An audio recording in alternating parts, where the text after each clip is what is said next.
नमस्कार, आप देख रहे हैं यही सच है और आपके साथ मैं हूं सबीना तामंग देशमुख। मुंबई का किंग कौन? ये सवाल जो अब तक उठ रहा था, इसका जवाब मिल चुका है। जवाब है, मुंबई के किंग हैं धुरंधर फडणवीस। जी हां, देवेंद्र फडणवीस, और यही सच है। और दूसरा सच जानते हैं क्या है? वो सच है, ठाकरे परिवार के हाथ से मुंबई भी छिन गई। वही मुंबई जहां शिवसेना का बीएमसी पर 25 साल से कब्जा था। बाला साहेब की शिवसेना ने पिछले 5 साल में वो सब देख लिया जो उसने कल्पना भी नहीं की थी। सत्ता की महत्वाकांक्षा में पहले एनडीए से साथ टूटा, फिर विरोधी विचारधारा वाली कांग्रेस के साथ गठबंधन में आकर महाराष्ट्र में सरकार बनाई। उद्धव ठाकरे मुख्यमंत्री भी बन गए। फिर शिवसेना में 2 फाड़ हो गए, जिसके बाद न सिर्फ उद्धव की सरकार गिरी बल्कि पार्टी भी हाथ से चली गई। चुनाव चिन्ह भी छिन गया। अब जबकि आखिरी उम्मीद मुंबई बीएमसी से थी, तो यहां भी बेड़ा गर्क हो गया। यही सच है और यही इस वक्त का ना सबसे बड़ा सियासी सच है। भाई से गले मिलना भी असर नहीं दिखा सका, जबकि राज ठाकरे से हाथ मिलाकर उद्धव ठाकरे ने उत्तर भारतीय वोटरों को और दूर यहां पर कर दिया। जिस मुंबई को कभी ठाकरे परिवार की राजनीतिक ताकत की पहचान माना जाता था, वही मुंबई अब धीरे धीरे उनके हाथ से निकलती दिखाई दे रही है। बीएमसी जिस पर दशकों तक शिवसेना का दबदबा रहा, वहां ना तो राज ठाकरे का प्रभाव काम आया और ना ही उद्धव ठाकरे को अपेक्षित समर्थन मिल पाया।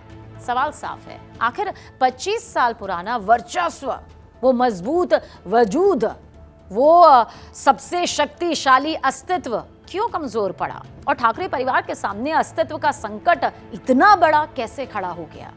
देखिए, बीएमसी चुनाव हमेशा से सिर्फ नगर निगम का चुनाव नहीं रहा, बल्कि ये मुंबई की सत्ता और मराठी राजनीति पर पकड़ का प्रतीक रहा है। साल 2017 में चलते हैं। साल 2017 में शिवसेना और बीजेपी ने साथ मिलकर चुनाव लड़ा था।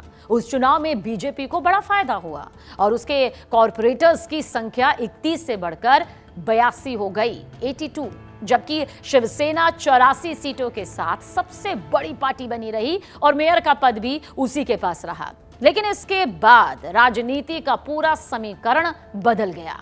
साल 2019 में उद्धव ठाकरे का बीजेपी से अलग होना, कांग्रेस और एनसीपी के साथ सरकार बनाना और फिर शिवसेना का 2 धड़ों में बढ़ जाना, इन सभी घटनाओं ने ना ठाकरे परिवार की राजनीतिक जमीन को बेहद कमजोर कर दिया। अब साल 2024 आता है, जब विधानसभा चुनाव होते हैं। उद्धव ठाकरे की पार्टी को महज 21 सीटों पर ही संतुष्टि करनी पड़ती है, क्योंकि ये वो 21 सीटें होती है जहां तक ये सिमट जाती है, जबकि राज ठाकरे की एमएनएस एक भी सीट नहीं जीत पाती। ऐसे में बीएमसी चुनाव ठाकरे ब्रदर्स के लिए वर्चस्व की नहीं बल्कि राजनीतिक अस्तित्व बचाने की लड़ाई बन गई। और इस बार हालात इसलिए भी चुनौतीपूर्ण रहे क्योंकि करीब 20 साल बाद उद्धव और राज ठाकरे एक साथ आए। उम्मीद की जा रही थी कि दोनों की एकजुटता मराठी वोटों को फिर एकजुट करेगी, लेकिन नतीजा इसके बिल्कुल उलट रहा। कई राजनीतिक विश्लेषकों का मानना है कि राज ठाकरे के साथ आने से उद्धव ठाकरे को उत्तर भारतीय वोटरों का भी नुकसान झेलना पड़ गया। मुंबई की राजनीति में ये वोट बैंक बेहद अहम है और इसके खिसकते ही शिवसेना यूबीटी की स्थिति कमजोर होती चली गई। उत्तर भारतीयों को लेकर राज ठाकरे की पुरानी सख्त राजनीति और बयानबाजी ने भी उद्धव ठाकरे की पार्टी से यूपी बिहार के मतदाताओं को देखिए दूर करने का काम किया है। इसके साथ ही बीएमसी में 25 साल की एंटी इनकम्बेंसी भी ठाकरे परिवार पर भारी पड़ी और इतने लंबे समय तक एक ही परिवार का नियंत्रण रहने से नाराजगी का माहौल बनना जाहिर सी बात है, स्वाभाविक था, जिसका असर चुनावी रुझानों में साफ दिखाई दिया। शुरुआती रुझानों में उद्धव ठाकरे की शिवसेना पिछड़ती नजर आई, जबकि बीजेपी लगातार बढ़त बनाती चली गई।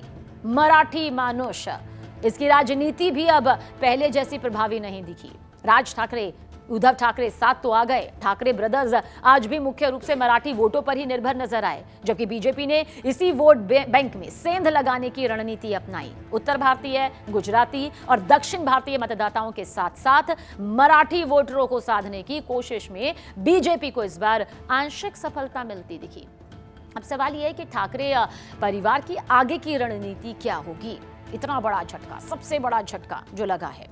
बीएमसी के नतीजों के बाद ठाकरे नाम की राजनीति का असर और कमजोर पड़ सकता है। उद्धव ठाकरे के लिए ये सिर्फ एक चुनाव नहीं बल्कि उनके राजनीतिक भविष्य का निर्णायक मोड़ साबित हो सकता है। वहीं राज ठाकरे भी जानते हैं कि अगर ये प्रयोग असफल रहा तो उनकी पार्टी की वापसी की उम्मीदें और ज्यादा धुंधली हो जाएंगी। कुल मिलाकर मुंबई अब ठाकरे ब्रदर्स के लिए सुरक्षित किला तो नहीं रही है। बीजेपी की बढ़ती ताकत और बदले हुए वोटिंग पैटर्न ने पूरी सियासी तस्वीर को बदल कर रख दिया है।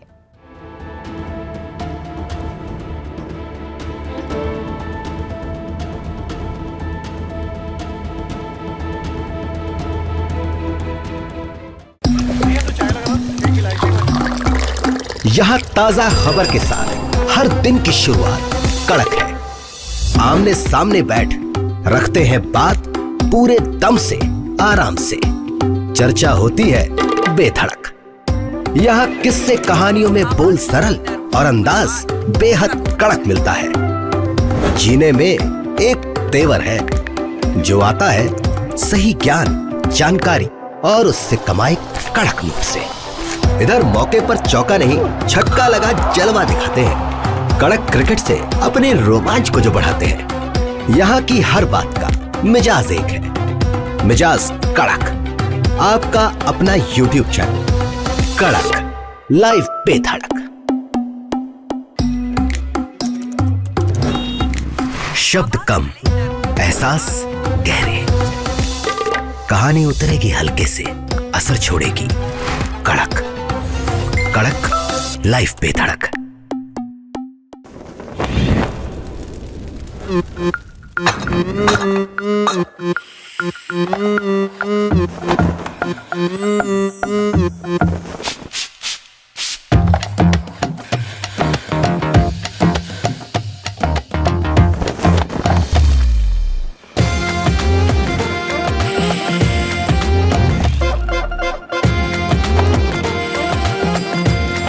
ये कड़क है।